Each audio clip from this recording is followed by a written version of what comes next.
Sir, the bill was referred by the Lok Sabha on the 15th November 2010 to a select committee of 15 members of the House. The select committee scrutinized the provisions of the bill with reference to the views expressed in various memoranda and representations in the matter from diverse sections of the public and submitted a unanimous report before the Lok Sabha on the 5th December. In the bill, as reported by the committee, two sets of amendments have been made in Clause 3 thereof, and the substantive provisions in Clause 4 have been modified, which I shall refer to later. The amended bill, as reported by the committee, was passed by the Lok Sabha without any further amendments on the 14th December.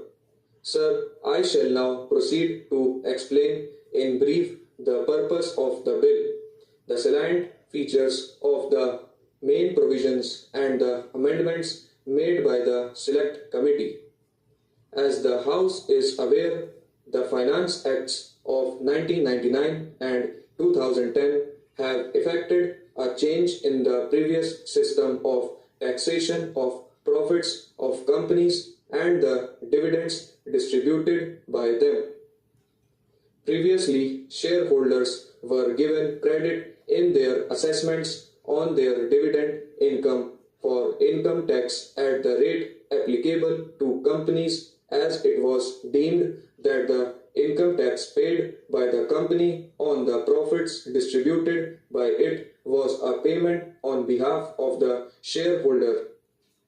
Under the revised scheme of taxation, this legal fiction has been abolished, and therefore shareholders are no more entitled to receive credit for the income tax paid by the company in respect of the profits distributed by it.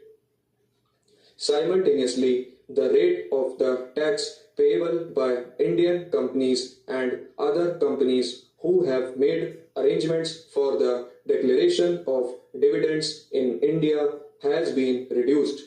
Further, the tax based on excess dividends and wealth tax on companies have been abolished.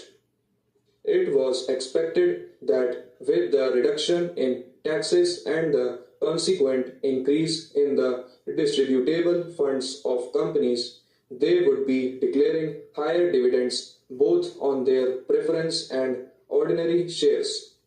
The government's intention in this behalf was clarified in the Finance Minister's speech in the Lok Sabha on the 20th April 2010.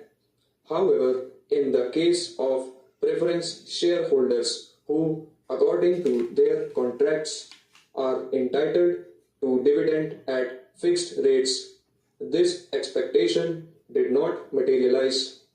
Some companies expressed their willingness to increase the preferential dividends, but they indicated that the practical difficulty